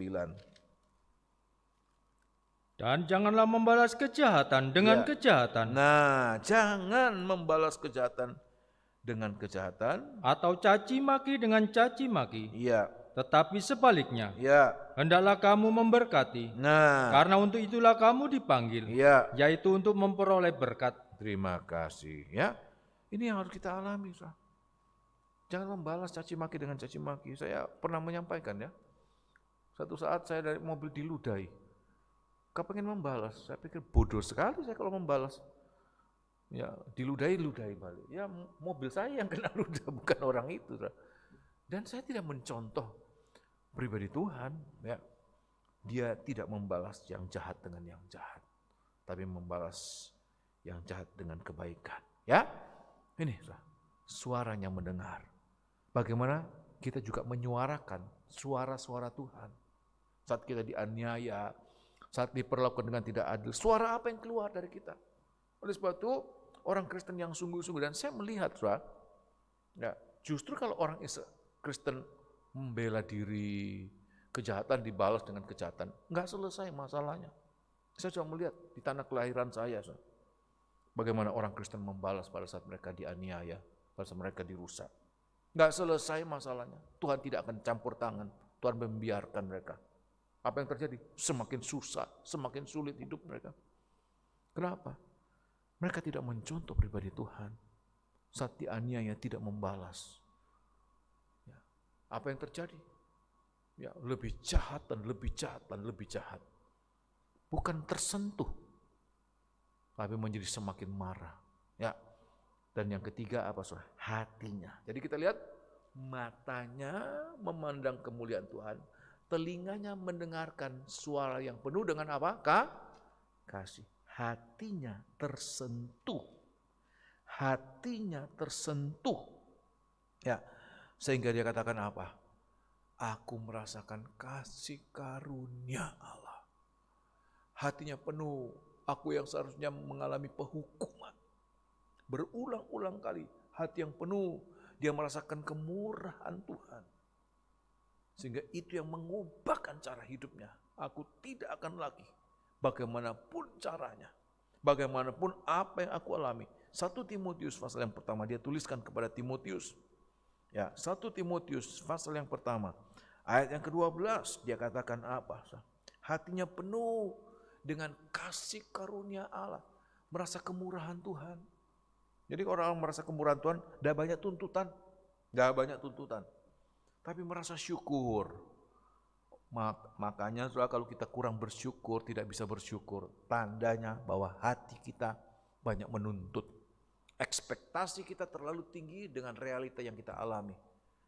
Ya, tapi kalau kita penuh dengan kasih karunia Allah, ya, apapun terasa berharga, terasa indah. Ya, bahkan untuk penderitaan sekalipun. Ayat yang ke-12, ada ucapan syukur sebab Paulus mengatakan mengucap syukur dalam segala perkara. Ya, silakan. Aku bersyukur kepada Dia Ya, yang menguatkan aku, perhatikan. yaitu Kristus Yesus Tuhan kita. Nah, Karena Ia menganggap aku setia. jadi dia mengatakan, aku bukan setia, aku setia. Tapi dia yang menganggap aku setia. Aku ini tidak setia seharusnya. Tapi dia menganggap aku setia. Teruskan. Dan mempercayakan pelayanan ini kepadaku. Aku ini tidak layak mendapatkan kepercayaan itu. Aku sudah menganiaya jemaat. Sebab Aku yang tadinya seorang penghujat. teruskan. Dan seorang penganiaya. Teruskan. Dan seorang ganas. Tetapi aku telah dikasihaninya. Nah, suara itu yang dia dengarkan. Aku mendapatkan belas kasihan. bukan caci maki, bukan kutukan yang dia dengarkan. Saulus, Saulus, mengapa engkau menganiaya aku? Suara lirih yang dia dengarkan. Dia heran, aku ganas, tapi balasannya seperti itu. Itu yang menyentuh dia. Teruskan. Tetapi aku telah dikasihaninya. Nah, Karena semuanya itu telah kulakukan tanpa pengetahuan, yaitu di luar iman. Ini yang saya katakan, mereka juga adalah korban. Ketidakmengertian mereka, tidak punya pengetahuan mereka, itu yang membuat mereka melakukan itu. Mereka juga korban di kaki tangan iblis. Malah ayat 14, malah kasih karunia Tuhan kita itu telah dikaruniakan dengan limpahnya kepadaku, dengan iman dan kasih dalam Kristus Yesus. Sebab perkataan ini benar dan patut diterima sepenuhnya. Kristus Yesus datang ke dunia untuk menyelamatkan orang berdosa. Nah itu yang menyentuh hatinya. Sehingga itu yang membuat dia penuh dengan rasa, penuh dengan kemurahan Tuhan. Saya yang seharusnya dibinasakan, dosaku terlalu banyak. Bukannya dibinasakan, malah dipakai. Malah dipilih, malah dipercayakan dengan pekerjaan-pekerjaan yang luar biasa. Teruskan. Dan di antara mereka, akulah yang paling berdosa. Terus. Tetapi justru karena itu, aku dikasihani. Aku dikasihaninya. Agar dalam diriku ini, sebagai orang yang paling berdosa, perhatikan, Yesus Kristus menunjukkan seluruh kesabarannya. Nah, dengan demikian aku menjadi contoh bagi mereka yang kemudian percaya kepadanya dan mendapat hidup yang kekal. Apa praktek? Apa bukti seseorang itu hatinya penuh dengan kemurahan Tuhan? Nomor satu, tidak ada kebanggaan, tidak ada kemegahan. Seharusnya dia mati, tapi malah dipercayakan. Apa yang dibanggakan? Enggak ada kemegahan. Tidak ada kemegahan jasmani, sehingga dia katakan, kemegahanku hanya Kristus. Kemegahanku adalah kebodohanku. Itulah kemegahanku, memperlihatkan betapa luar biasanya kasih Allah, melampaui kesalahanku. Ini yang pertama, saudara. Tidak ada kemegahan. Yang kedua apa? Tidak ada sungut-sungut. Aku kerja setengah mati. Tidak ada penghargaan. Bagi dia, mendapatkan kesempatan saja untuk bekerja, itu adalah anugerah. Aku tidak layak. Seperti seorang pekerja yang hanya 1 jam menuntut persamaan hak. Hak dari mana kerja cuma 1 jam? Sehingga mendapatkan 1 dinar bagi dia itu lebih daripada apa yang seharusnya dia terima. Seharusnya kan seperberapa? 1 hari itu berapa jam kerja? 8 jam ya? Harusnya kan cuma 1/8 jam. Itu kalau jam kita. Kalau jam mereka bukan 8 jam, 12 jam. Iya kan? Dari jam 6 sampai jam 6. 12 jam bagi mereka. Harusnya 1/12 dinar. Dapat 1 dinar. Kalau sampai dia bersungut-sungut, jahat sekali orang itu. Bodoh dan jahat. Memang tidak layak mendapatkan kasih karunia. Sehingga kalau kita masih bersungut-sungut, nggak ada perhatian, nggak ada penghargaan, nggak ada terima kasih. Kita belum penuh dengan kasih karunia, kita belum memandang Tuhan, kita belum pernah berjumpa dengan Tuhan. Kalau kita berjumpa dengan Tuhan, ciut. Makanya kalau saya dengar orang ketemu Tuhan, dia ngomong dengan Tuhan seperti temannya sendiri, konconya sendiri, omong kosong. Kita ketemu presiden saja ciut kok. Kan begitu, Tuhan. Ciut kita. Mau ketemu Tuhan, saya melihat orang-orang yang memasang fotonya ketemu presiden, bungkuk. Enggak begini terus presiden dipegang-pegang, selamat ya. Bungkuk, ya. Ciut. Apalagi ketemu Tuhan. Tambah ciut. Kalau sampai dia sombong, berarti dia belum pernah ketemu Tuhan. Ya, ini saudara. Di dalam kitab 1 Korintus pasal yang ke-15. Nah, oleh sebab itu ini menjadi perenungan saya dan kita sekalian. Ini yang mengubahkan arah hidup kita ya. 1 Korintus 15, enggak ada kemegahan, enggak ada kebanggaan. 1 Korintus 15 ayat yang ke-9, perhatikan. Karena aku adalah yang paling hina dari semua rasul. Nah, ini hati penuh dengan kemurahan. Aku yang paling hina. Orang yang memandang kemuliaan Tuhan, gak mungkin dia sombong. Apanya yang disombongkan di hadapan kemuliaan Tuhan? Tidak ada, yang terbakar habis. Orang Israel mempercayai setiap orang yang melihat Tuhan mati. Sebab apa? Tidak sanggup berdiri di hadapan kemuliaan Tuhan.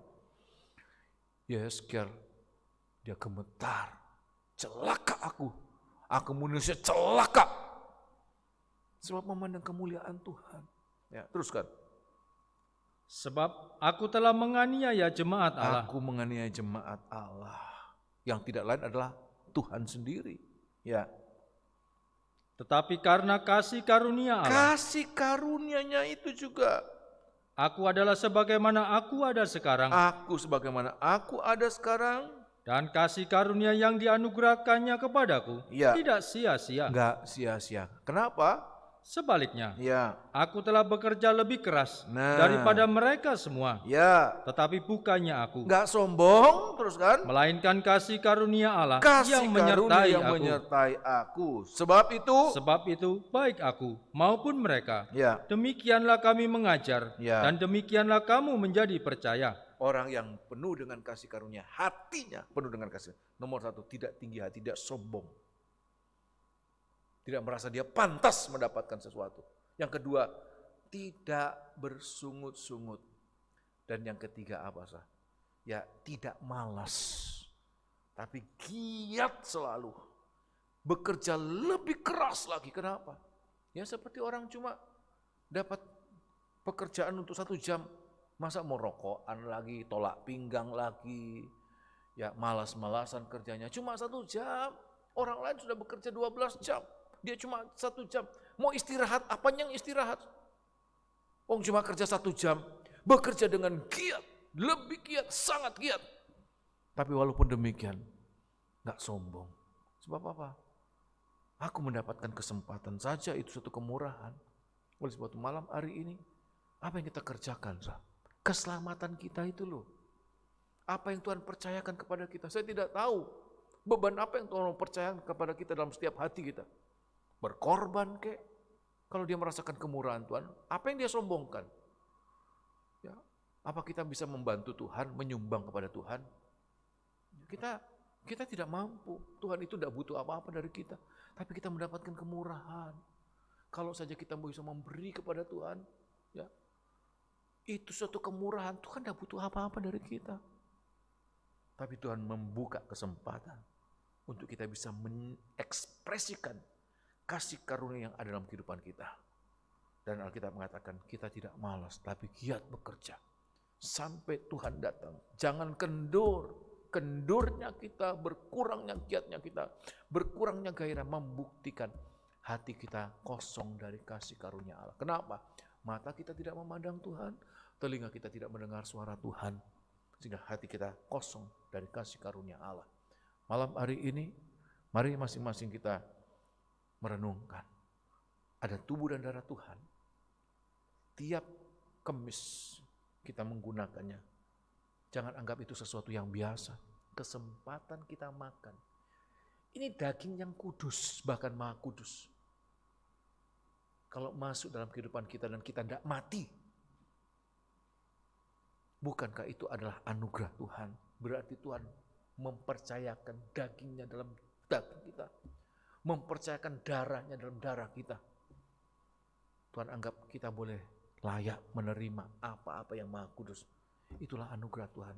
Sehingga kita tidak menerima dengan biasa. Apalagi ngomel lah. Gak enak. Kecil. Dan lain sebagainya. Lah kita ini siapa? Hanya mendapatkan kasih karunia. Tapi juga tidak ada kebanggaan. Saya lo yang bikin itu, korban dari saya tidak, tapi semuanya hanya kasih karunia Allah, ya. Inilah firman Allah bagi kita. Semoga ini menjadi berkat bagi kita sekalian. Kita bangkit berdiri, kita akan nyanyikan satu lagu untuk mempersiapkan diri untuk menerima tubuh dan darah Tuhan. Nyanyikan satu lagu.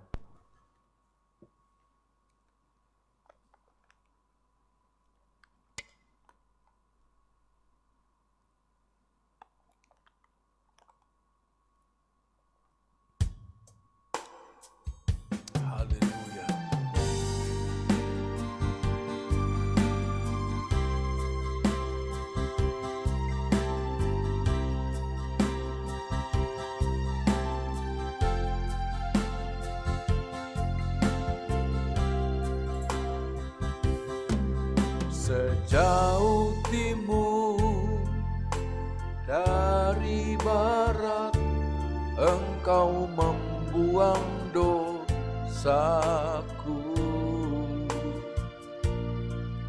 Tiada Kau ingat lagi pelanggaranku.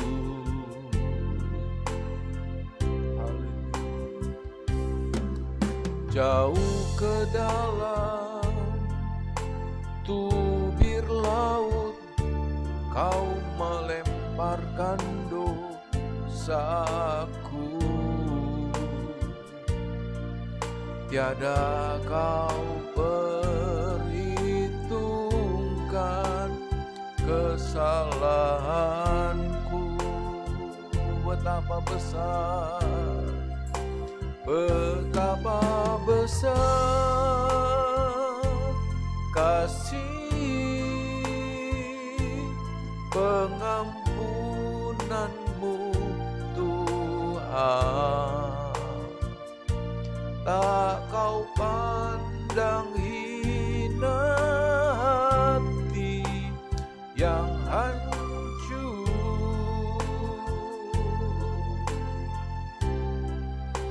Ku berterima kasih kepadamu ya Tuhan. Pengampunan yang Kau beri, pulihkanku. Betapa besar, betapa besar kasih pengampunanmu Tuhan. Tak Kau pandang hina hati yang hancur.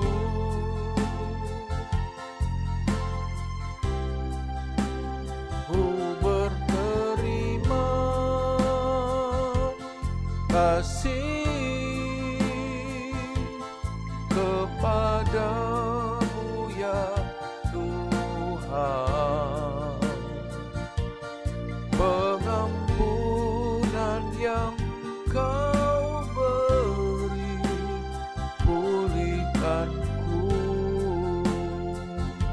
Saudara, dengan segala kebodohan saya ingin menampilkan Yesus di tengah-tengah kita dalam pemberitaan firman ini, supaya saudara bisa memandang wujudnya yang mulia itu, mendengar suaranya yang penuh kasih, sehingga hati saudara merasakan kasih karunia.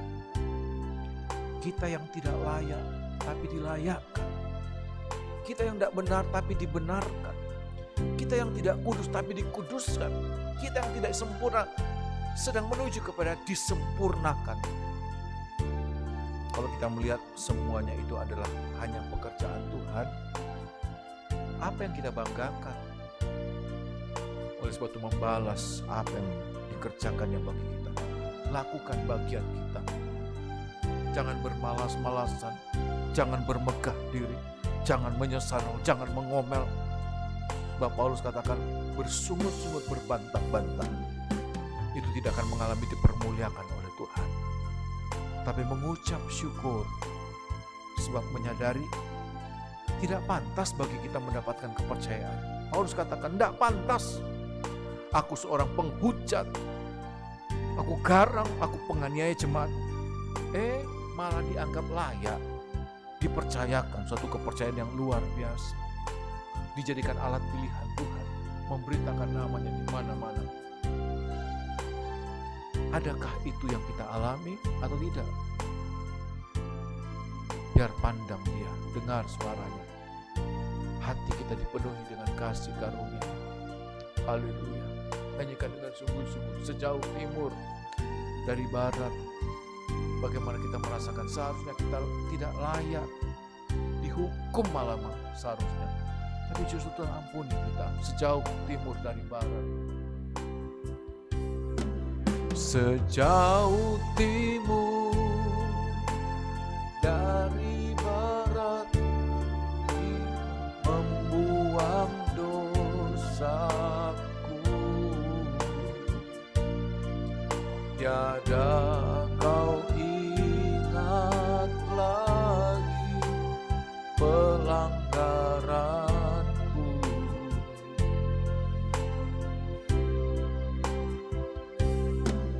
Jauh ke dalam tubir laut, kau melemparkan dosaku. Tiada kau perhitungkan kesalahan. Angkat dua tangan kita, haleluya. Betapa besar kasih pengampunanmu Tuhan. Tak kau pandang hina hati yang hancur.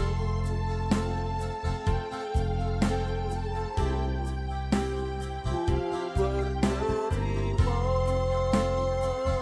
kasih kepadamu ya Tuhan. Pengampunan yang kau beri, pulihkanku. Betapa besar, haleluya. Betapa besar kasih pengampunanmu Tuhan. Tak kau pandang hina hati yang hancur. Haleluya. Ku berterima kasih kepadamu ya Tuhan. Pengampunan yang kau beri, pulihkanku. Pengampunan yang kau beri, pengampunan yang kau beri, pulihkanku. Haleluya. Terima kasih Tuhan. Sangat tidak layak kami, namun Engkau melayakkan kami Tuhan. Terima kasih untuk kesempatan menikmati tubuh dan darah-Mu, menjadi makanan yang sungguh-sungguh dalam hidup kami, mengubahkan kami, pandangan hidup kami, pendengaran kami, perkataan kami, tindak tanduk kami, perjalanan hidup kami. Seperti yang dialami oleh Saulus, Engkau robah dalam segala hal, menjadi serupa dengan Engkau. Dia mengatakan, aku mencontoh dia, aku mengikuti jejaknya. Oleh sebab itu ikuti jejakku. Terima kasih Tuhan. Dia menjadi contoh bagi kami. Kami menjadi contoh bagi orang-orang yang ada di belakang kami. Siapapun kami Tuhan, biar kami menjadi pengikut Engkau, yang membuat jejak kami juga bisa dapat diikuti oleh orang-orang lain yang mencari Engkau. Terima kasih Tuhan, terima kasih Tuhan. Kami tidak layak, Engkau melayakkan kami. Layakkan kami makan dan minum tubuh dan darah-Mu Tuhan. Jangan hukum kami, tapi setiap kami boleh mendapatkan belas kasihan-Mu, kasih karunia, kemampuan membuat kami bisa melakukan perkara-perkara ajaib bagi kemuliaan-Mu saja. Terima kasih Tuhan, terima kasih.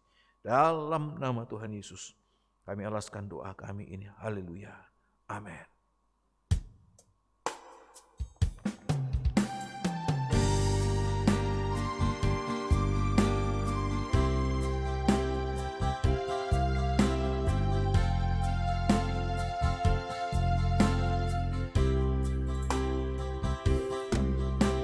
jauh timur, Engkau membuang dosaku. Tiada kau ingat lagi pelanggaranku.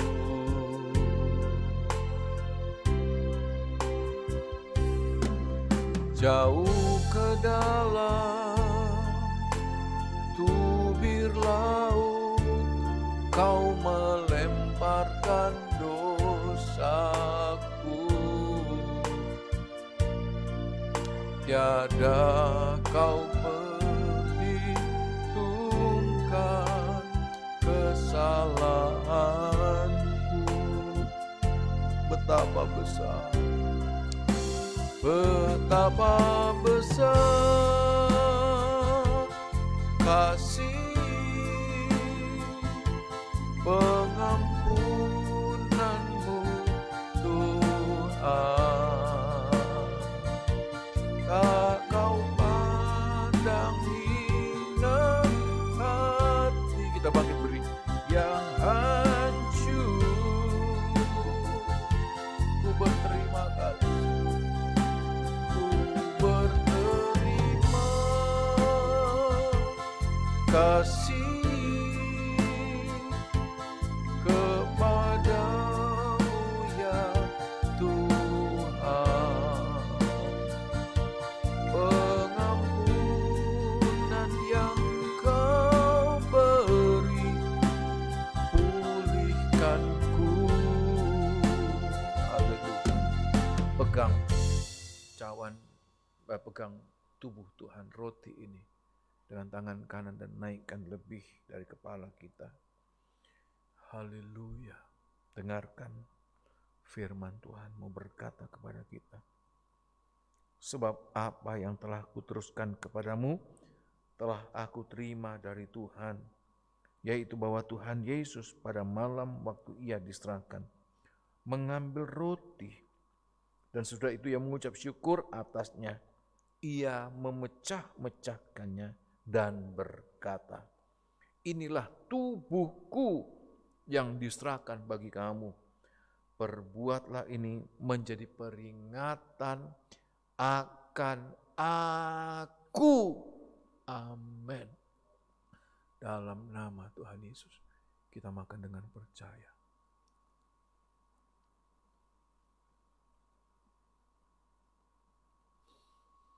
Haleluya. Angkat cawan dengan tangan kanan. Taruh tangan kiri di hati.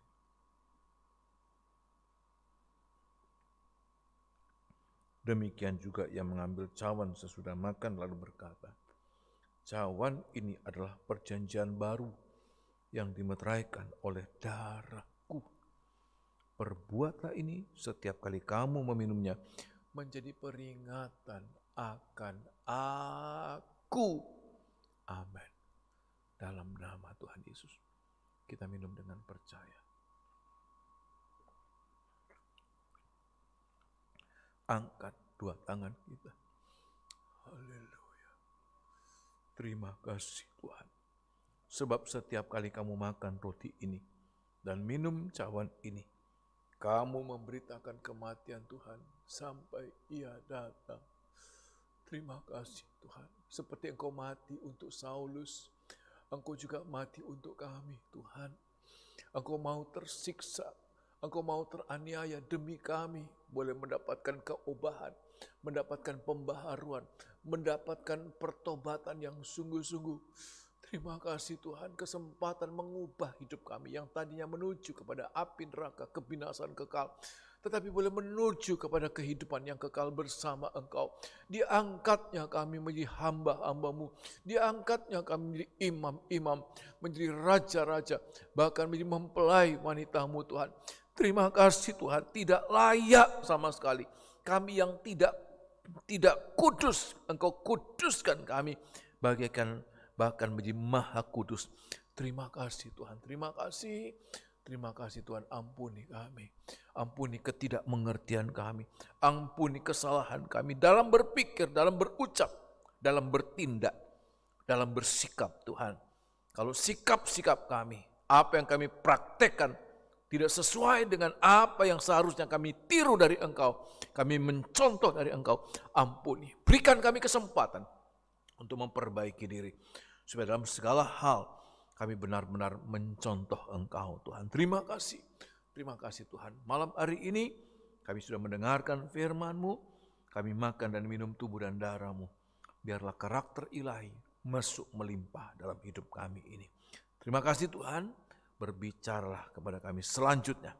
Hamba-Mu sudah tidak berbicara, tapi Engkau berbicara. Terus melewati waktu, peristiwa, kejadian yang kami alami, Engkau semakin mempertegas firman-Mu, sehingga kami semakin terbuka mata kami memandang, mengerti pribadi-Mu. Terima kasih Tuhan.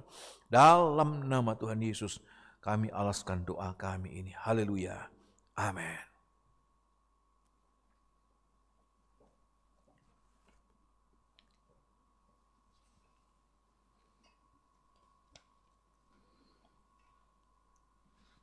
Puji nama daripada Tuhan. Kita angkat suatu pujian untuk menyambut firman Tuhan. Dan sementara itu Bapak Ibu sidang jemaat yang dikasihi oleh Tuhan diberikan kesempatan untuk mempersembahkan korban di barcode atau di nomor rekening yang tertera di layar. Kekuatan di hidupku kudapat di dalam-Mu.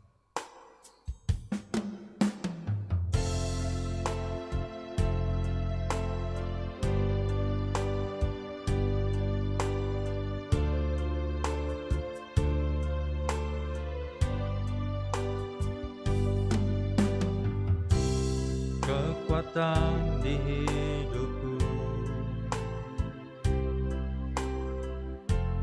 ku dapat di dalam-Mu. Kau teguhkan hatiku, tiada yang mustahil. Sekali lagi dari atas. Kekuatan di hidupku, kekuatan di hidupku, ku dapat di dalam-Mu. Kau teguhkan hatiku, tiada yang mustahil bagimu. Sebab aku percaya, bukan karena melihat, namun karena firman-Mu yang selalu digenapi di hidupku. Ku percaya, bukan karena melihat, namun karena firman-Mu tiada pernah berubah. Sebab aku percaya, bukan karena melihat, namun karena firman-Mu yang selalu digenapi di hidupku. Ku percaya, bukan karena melihat, namun karena firman-Mu tiada pernah berubah. Puji nama daripada Tuhan. Adapun jadwal ibadah untuk mendatang adalah hari Sabtu jam 5:30 sore merupakan kebaktian remaja kaum muda onsite di tempat ini dengan pendaftaran, dan hari Minggu pagi di tempat ini ada kebaktian Minggu umum, kebaktian umum jam 5:30 sore onsite di tempat ini dengan pendaftaran. Untuk pengumuman dan doa berkat saya serahkan Bapak Gembala. Kita akan menutup ibadah pada malam hari ini dengan doa. Kita akan berdoa. Terima kasih Tuhan, Engkau sungguh baik dalam hidup kami. Malam hari ini kami sudah mendengarkan firman-Mu, memuji Engkau dan menikmati daging dan darah-Mu. Beri makanan bagi orang-orang yang merindukan kedatangan-Mu Tuhan. Semakin kami menikmati perjamuan kudus, Biar itu semakin menambah kerinduan kami, penantian kami, dan mempercepat hari kedatangan-Mu Tuhan. Terima kasih Tuhan, terima kasih. Hamba tidak tahu apa ini persoalan dari anak-anak-Mu, tetapi Engkau tahu. Engkau menyediakan semua jawaban di dalam firman-Mu Tuhan. Sehingga anak-anak-Mu dikuatkan, anak-Mu diperlengkapi dengan segala perbuatan baik menghadapi dunia yang semakin jahat ini Tuhan. Kami tidak dikalahkan oleh kejahatan, tapi kami mengalahkan kejahatan dengan kebaikan. Terima kasih Tuhan, terima kasih Tuhan. Kami akan menyelesaikan ibadah malam hari ini dan biar berkat surga turun melimpah atas kami. Dan kini kasih terimalah berkat kasih karunia damai sejahtera dari Allah Bapa, Sang Putra dan Roh Kudus, yaitu Tuhan Yesus Kristus menyertai kami sekalian sekarang sampai selama-lamanya. Dalam nama Tuhan Yesus, kami alaskan doa kami ini. Haleluya. Amin. Selamat malam, Tuhan Yesus memberkati kita sekalian. Selamat malam.